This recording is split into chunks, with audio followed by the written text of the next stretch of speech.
momentito. Ahí está. Bueno, buenas tardes a todos y todas.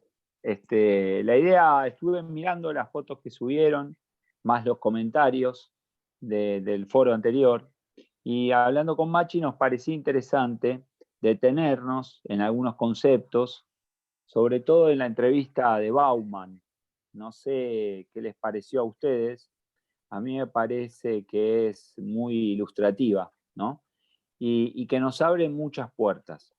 La verdad que Bauman tiene varios libros muy interesantes para leer.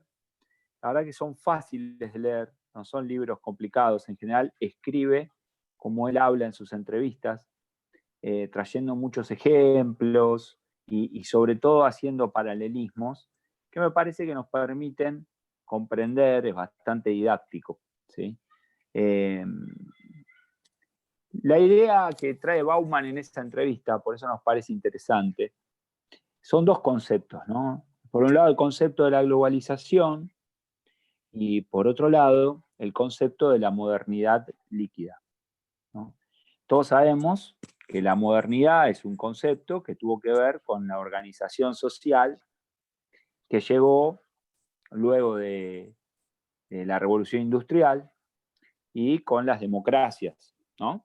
O sea, con la forma de gobierno democrática, la revolución industrial, llega esta idea de la modernidad. Y él empieza a crear un concepto, que la verdad que no hay un concepto superador todavía, que es este concepto de la modernidad líquida.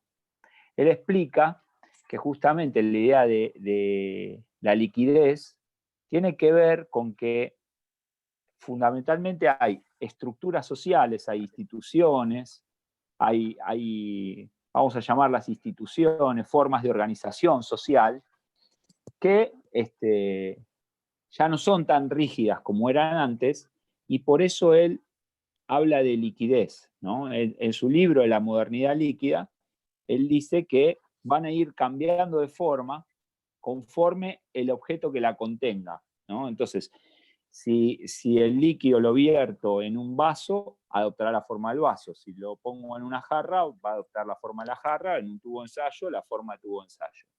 Es decir, que son cosas que siguen estando, pero que se adaptan a características que van variando muy rápidamente, ¿sí?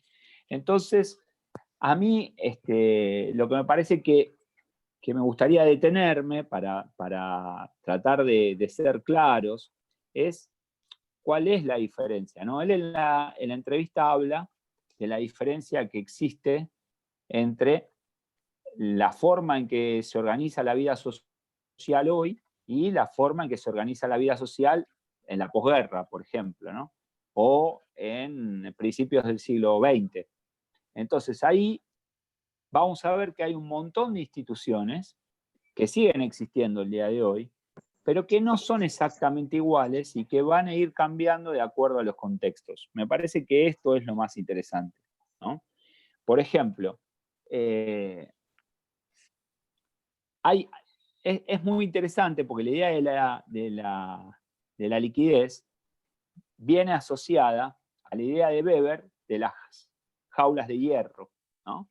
O sea, lo que decía Weber es que la sociedad tiene grandes instituciones que son una especie de jaula de hierro que nos dan una fortaleza, que nos dan una estructura, pero donde estamos atrapados a su vez, ¿no? Entonces, esa idea de una jaula de hierro, imagínense que era algo que nos contenía y que al mismo tiempo es medio infranqueable, ¿no? Que nos limita en algún sentido. La idea del hierro como algo muy sólido, como algo muy noble, como algo que se puede doblar poco, sin romperse.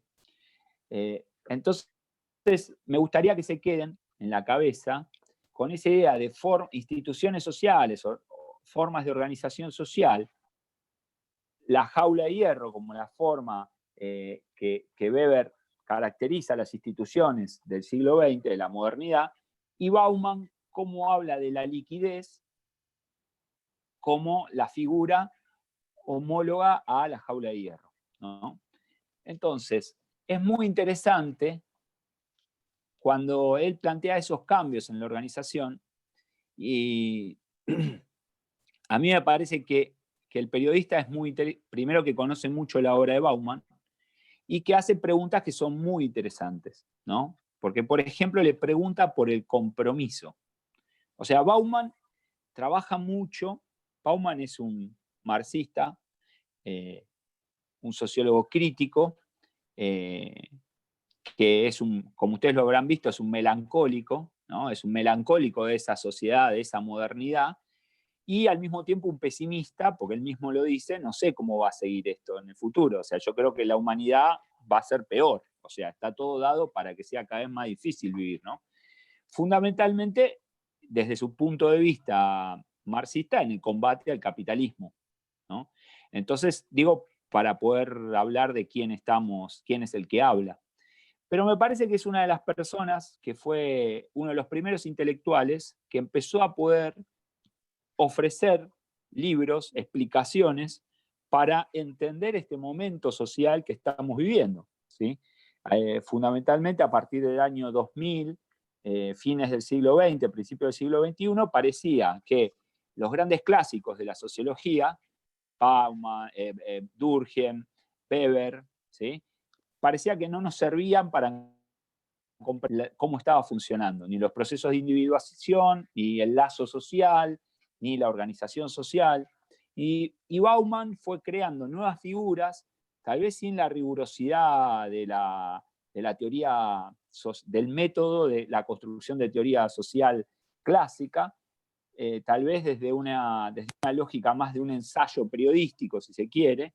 Él empezó escribiendo artículos que aparecían en los diarios, y entonces fue empezando a aproximar un marco de interpretación que nos permite comprender eso. A él le preocupa mucho el lazo social, ¿no? Y cómo hacer acción colectiva. Vieron que él habla mucho de la acción colectiva, ¿no? Cómo el lazo social entre los individuos nos permite construir una fuerza política que pueda revertir esta fase del capitalismo. Eso era su motor en su obra, es su motor en la obra de él, ¿no? Entonces él habla mucho. Entonces, cuando habla de las transformaciones sociales, él las construye mucho de la teoría desde la característica del vínculo. Y fíjense que él habla del compromiso, ¿no? Y cuando habla del compromiso, cuando habla del corto plazo, del mediano plazo, habla fundamentalmente del vínculo de los trabajadores con las empresas, ¿no? Entonces ahí me parece que empieza a configurar, a dar una explicación que nos permite comparar el mundo del trabajo, como lo conocemos hoy, al mundo del trabajo que heredamos de la modernidad, del Estado benefactor, de la sociedad del pleno empleo, ¿no? Entonces, aparecía esta idea, él señala esta idea, que trae el ejemplo de Henry Ford, ¿no? Y cómo Henry Ford le decide duplicar el sueldo de sus trabajadores, con el argumento, con la excusa de que sus trabajadores se puedan comprar los autos, ¿no? Entonces ahí aparece, él lo señala claramente, la verdad que era incomprobable que los obreros se puedan comprar esos autos, porque además el costo de producción iba a aumentar. Había una cuestión que tenía que ver con fidelizar a los trabajadores, porque él había invertido un montón de dinero en construir una fábrica, y uno de los aspectos diferenciales de la calidad del producto final tenía que ver con la mano de obra de sus obreros. La riqueza de Henry Ford dependía de la calidad de la mano de obra de los obreros. Y él sabía que sus obreros dependían de Henry Ford para sobrevivir. Entonces ahí se arma una alianza de largo plazo, donde se suponía que los trabajadores iban a vivir una vida entera, ¿sí?, trabajando para Henry Ford. Y que muy probablemente sus hijos, cuando uno lee convenios colectivos de trabajo, si ustedes tienen alguna oportunidad de leer convenios colectivos de trabajo, que fundamentalmente en la Argentina se redactaron en la etapa del peronismo, los primeros, aparecen convenios colectivos donde los hijos heredaban los cargos de los padres en muchos sindicatos, en muchos convenios colectivos, ¿no? Hay un ejemplo, tal vez, uno de los más significativos en nuestro país, que es el de Luz y Fuerza, el de los empleados de Luz y Fuerza, los obreros de Luz y Fuerza, ¿no? Donde uno ingresaba a Luz y Fuerza, en general los hijos de los trabajadores de Luz y Fuerza iban a un colegio técnico, que era de SEGBA, se formaban como técnicos eléctricos o electromecánicos, ingresaban en SEGBA, sabía que iban a hacer toda su carrera en alguna de las empresas vinculadas a Luz y Fuerza, incluso se iban de vacaciones a los hoteles de Luz y Fuerza. En los hoteles de Luz y Fuerza estaba todo incluido, desayuno, almuerzo, merienda y cena. Antes del almuerzo, antes de la cena, se cantaba la marcha de Luz y Fuerza, antes como si fuera una oración para rezar antes de comer. Bueno, se cantaba, se ponían en los parlantes, se cantaba la marcha de Luz y Fuerza, adelante Luz y Fuerza, compañeros. Bueno, lo pueden googlear eso. Y había toda una identidad de ser un trabajador de Luz y Fuerza, de ser un trabajador del vidrio, de ser un trabajador metalmecánico. ¿Qué es lo importante? Que esos trabajadores lo que tenían que ser era trabajar. Perón tenía una frase, que ustedes la habrán escuchado, del trabajo a casa y de casa al trabajo, ¿no? O sea, había que preocuparse por ser disciplinado, por cumplir con las pautas del trabajo, por capacitarse, llegado el caso, por cumplir con una determinada productividad, y entonces vos ibas a tener garantizada tu vida, que era que tus hijos iban a tener un mejor futuro que vos, eran certezas, ¿no? Tus hijos iban a tener un futuro mejor que vos, iban a tener una buena educación, no ibas a pasar frío, podías llegar a comprarte un autito, ibas a tener las vacaciones, ibas a tener el aguinaldo. Y en algún momento te jubilás y la obra social del gremio te iba a cuidar la salud cuando dejaras de trabajar. Efectivamente, ese vínculo, ¿sí?, de justicia social, decía en ese momento Perón en la Argentina, o ese vínculo de derechos que estaban garantizados por el Estado, porque había un Estado benefactor que garantizaba esos derechos y que se instrumentaban a través del empleo. Entonces el trabajo era el organizador social, el que construía el vínculo social. Si vos te comprometías con un trabajo, ese factor, ese vector de integración te permitía ser parte de un grupo social y tener ordenada la vida. Tener la jubilación, vos lo único que tenías que hacer era levantarte, ir a laburar, volver y hacías tu vida. En un momento, Bauman explica justamente la diferencia cuando señala un estudio de Richard Sennett, que también es un sociólogo muy interesante, que estudia el mundo del trabajo, tiene varios libros muy interesantes, donde explica con un estudio que un joven que esté estudiando en una universidad norteamericana, hoy estima él que va a cambiar 11 veces de trabajo por lo menos antes de volver a jubilarse, ¿no? Entonces aparecía esta idea de 11 veces cambiando de trabajo, en algún momento se iba a jubilar, probablemente recibiera muy buenos sueldos, ¿sí?, pero no sabía dónde iba a estar el año que viene. Entonces aparece una idea de incertidumbre, que es muy fuerte, ¿no? O sea, vamos de la época de la modernidad, donde el trabajo no se organizaba, a esta época actual, donde aparece una etapa de la incertidumbre. Y en esa lógica de la incertidumbre, ¿sí?, que es muy fuerte, aparece el deseo de los jóvenes, ¿sí?, de vivir experiencias, de experimentar diferentes cuestiones, donde ya el trabajo tal vez no sea lo más importante, ¿sí?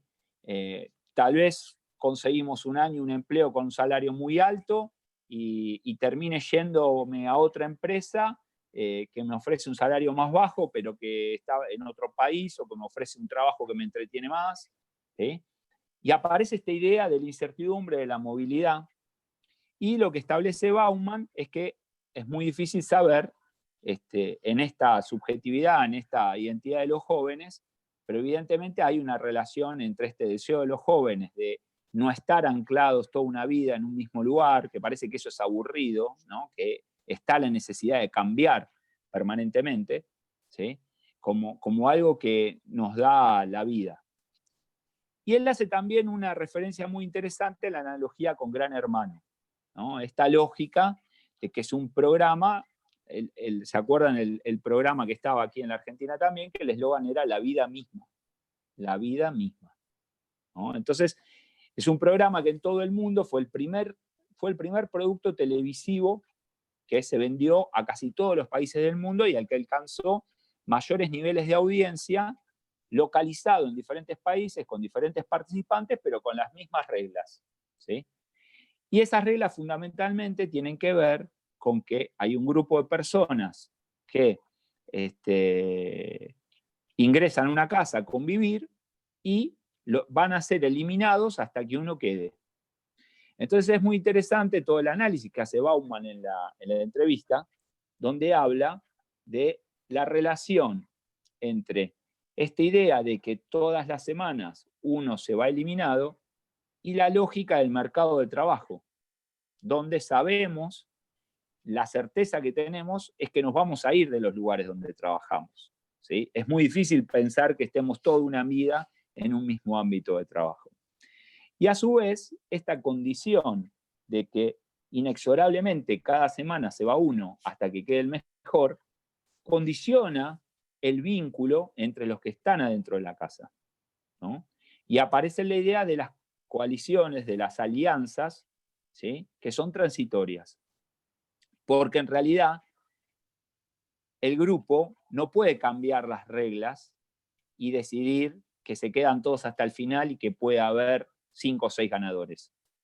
Entonces, como no puede haber una transformación de esas reglas de juego, sino lo que hay alianzas tácticas que nos permiten ir acompañándonos hasta que quede un ganador, ¿sí? Esa es un poco la analogía que él hace. Y me parece que esto es lo interesante para entender cómo la fase actual del capitalismo, de este capitalismo neoliberal, ¿sí? Fue impactando en la forma en que la humanidad organiza su vida social, ¿sí? La mayoría de los autores marcan las políticas de Margaret Thatcher en 1973 como el inicio ideológico del neoliberalismo, ¿sí? Fundamentalmente, cuando Margaret Thatcher decide dejar de financiar las minas del carbón, ¿sí? Y desarmar toda esa política y generar montones de desocupados. ¿Cuál era la idea allí? Que el Estado lo que tenía que garantizar era el trabajo para todos los ciudadanos. Si había trabajo para todos los ciudadanos, ya sea a través del mercado privado o de un mercado estatal, la lógica de las unidades productivas garantizaba, ¿sí?, que todos los trabajadores pudieran tener una vida digna. Y esa lógica de ese lazo social fuerte.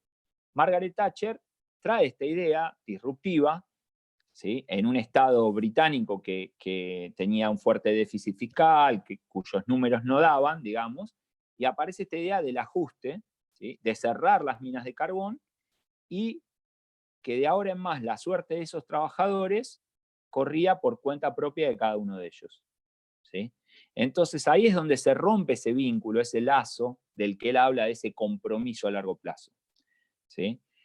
Las diferentes transformaciones que fue haciendo Margaret Thatcher, o en realidad estas políticas neoliberales, tienen que ver, por ejemplo, con las jubilaciones y las pensiones. Esta idea de que todos los trabajadores aportan y con ese aporte el Estado le paga la jubilación y las pensiones a las personas que se jubilaron a determinada edad. Se desarma esa idea y aparece la idea de que cada persona tiene que ahorrar, ¿sí?, para que cuando se jubile, vivir con esos ahorros. Entonces aparece esta idea de la necesidad de que las personas aprendan a tener que decidir sobre su futuro, ¿sí? Entonces, ahí vemos un montón de instituciones que ustedes hoy conocen, como las ART, las aseguradoras de riesgo del trabajo, las AFJP, que en nuestro país desaparecieron, pero que en la mayoría de los países siguen, que tienen que ver con la administración de fondos de jubilaciones y pensiones, ¿sí? Y esta idea de que es una responsabilidad de cada uno tener trabajo. Y para poder conseguir un trabajo, yo tengo que competir con otros ciudadanos, tengo que competir en términos de aceptar un disciplinamiento que me proponen las empresas, bajar mis expectativas salariales, tener determinado nivel de formación, de capacitación, y evaluar hasta dónde estoy dispuesto a ceder para poder tener un ingreso mensual, ¿no? Entonces, esta idea del trabajo como organizador de la sociedad se fue perdiendo en la medida de que el Estado se desentendió de la suerte de sus ciudadanos, ¿sí? El Estado de lo que se va a preocupar es de garantizar determinadas reglas del juego, y es una responsabilidad de cada uno tomar las previsiones necesarias y tomar las mejores decisiones para asegurarse un buen futuro para sí mismo y para sus hijos. Otro ejemplo de esto puede ser, casi la mayoría de ustedes vive en la ciudad de Buenos Aires o en la provincia de Buenos Aires. Cuando yo era chico, ¿sí?, hasta los años 90, uno iba al colegio que le tocaba por el domicilio que tenía en el DNI, ¿sí? O sea, el domicilio del DNI determinaba a qué escuela podía ir. Y en general a los colegios privados iban las personas que tenían problemas para pasar de grado, digamos, ¿no? O una élite del 1% de la sociedad. Hubo un momento en que se desreguló esta medida, es decir, que ya el Estado no regulaba a qué escuela iba cada niño, ¿sí?, sino que eran los padres los que decidían a qué escuela mandar a sus hijos, ¿sí? Y así es como ahora yo puedo decir que mi hijo, si yo vivo en provincia, vaya a la ciudad de Buenos Aires, o si vivo en ciudad de Buenos Aires, que venga a provincia, que vaya a un colegio privado que está en otra municipalidad. En fin, yo tengo libertad para moverme. Esa libertad de los ciudadanos para decidir su futuro implica asumir el riesgo de tomar decisiones para adelante. Implica hacerme cargo de tener que elegir cuál es el mejor colegio donde educar a mis hijos. Y entonces empieza a aparecer esta idea de la desigualdad, ¿sí? Porque entonces hay que elegir a qué escuela mandarlos, mientras que antes todas las escuelas tenían un piso, ¿sí?, determinado que nos garantizaba cierta calidad mínima, ¿no?, digamos. En fin, son diferentes ejemplos de cómo fue mutando esta organización de la sociedad, estas instituciones de las que él habla, ¿no? Entonces, uno puede decir, hace 80 años existía la jubilación y hoy sigue existiendo la jubilación. Hace 80 años existían los gremios, hoy siguen existiendo los gremios. Existía el trabajo, hoy sigue existiendo el trabajo.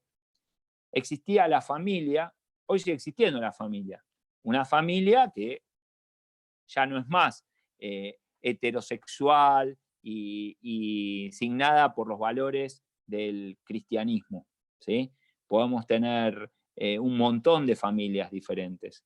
Entonces, lo que me parece que es interesante es pensar que esa idea de que cuando yo soy joven entro a un lugar de trabajo, ¿sí?, a un determinado gremio, a una determinada actividad, me marcaba para todo el futuro de mi vida, para todo mi trayecto profesional, ¿sí? Y en función de eso se construyó una gran identidad que marcaba a toda una familia.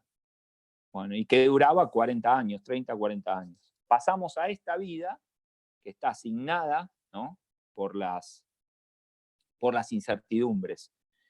Y ahí me parece que es un detalle muy interesante, ¿sí?, que él también da algunas pistas cuando habla de la crisis de los bancos, ¿sí? Ustedes se ubican en qué momento él está hablando, en qué momento es la entrevista, en el momento en que explota la burbuja financiera en España, en Estados Unidos, con las hipotecas, donde había un montón de gente que tenía 2 y hasta 3 hipotecas y en realidad no estaba en condiciones de pagar esas casas, pero los bancos generaban esas casas, y aparece eso que él dice que es el patrimonio negativo, que es que uno compra una casa en algún momento por $100.000 y llegado el momento, 20 años después o 15 años después, uno tal vez deba $150.000 y la casa vale $70.000.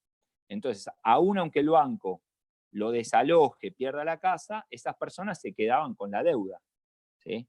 Se quedaban con una deuda multimillonaria que tenían que pagar. Y ahí aparece, él vincula esa crisis de los bancos con la idea de las tarjetas de crédito, ¿sí? Y se acuerdan que él dijo, van 2 personas a África y encuentran a los niños descalzos. Entonces uno le dice a una empresa le dice, no manden zapatillas, no manden zapatos, porque acá todos andan descalzos. Mientras que el otro dice, no, manden 200 millones de pares de calzados, porque acá están todos descalzos. ¿Pero cómo lo van a pagar? No importa, les vendemos una deuda. Ellos se compran la zapatilla y nos pagan muy poquito todos los meses hasta que cancelen las zapatillas. Y seguramente cuando lleguemos a la mitad de las cuotas van a necesitar otro par de zapatillas. Entonces ahí aparece, y él habla mucho de la tarjeta de crédito, y es esta idea de gastar más de lo que podemos pagar, ¿sí? Y aparece la idea del consumo. El consumo como tal vez el vector de integración social que tenemos hoy, ¿sí? Mientras que hace 70 años tal vez uno decía, dime con quién andas, te diré quién eres, o en función de dónde trabajás, no es lo mismo ser administrativo que ser mecánico, que ser telefonista, que ser peón agrario, ¿sí? Mientras que hoy lo que se pone en juego es qué es lo que yo muestro, qué es lo que consumo, cómo la materialización del consumo demuestra mi nivel de vida. Y ya no importa tanto qué es lo que hice para tener lo que tengo. Importa más lo que tengo que lo que hice para conseguirlo. ¿Sí? Esa ética, ¿sí? Una ética que estaba antes, una ética que estaba sentada en la ética del trabajo, en la ética del esfuerzo, del mérito, de las cuestiones a largo plazo, de una moral que tenía que ver con lo que opinaban los otros, porque éramos parte de una comunidad, ¿sí? Esa ética es desplazada hoy por una ética que está asociada a que yo soy parte en la medida en que esa integración se materializa en un consumo. Yo tengo que tener determinada gorrita, tengo que tener determinadas zapatillas, ¿sí? Determinado corte de pelo. También puede ser que signifique ser parte, ir a tomar un whisky importado de $1.000 el vaso a determinado bar en determinada zona, o tener determinado auto, ¿sí? Entonces, en los diferentes estratos sociales aparecen distintos vectores que dicen que soy parte de algo. No importa ya qué hago yo para conseguir el dinero que me permite materializar eso, sino lo que tengo. Entonces, me parece que esas son diferentes formas de ver cómo nos integramos, cómo pensamos el futuro, cómo gestionamos el riesgo. Y ahí es donde él mezcla los conceptos a lo largo de toda la entrevista, porque claramente es una entrevista periodística y no es un ensayo, pero ahí es donde empieza a hablar de la globalización, ¿no? Y a mí me parece una frase que es muy interesante, una analogía que él hace, en términos, él plantea que el poder es global y la política es local. El poder es global y la política es local.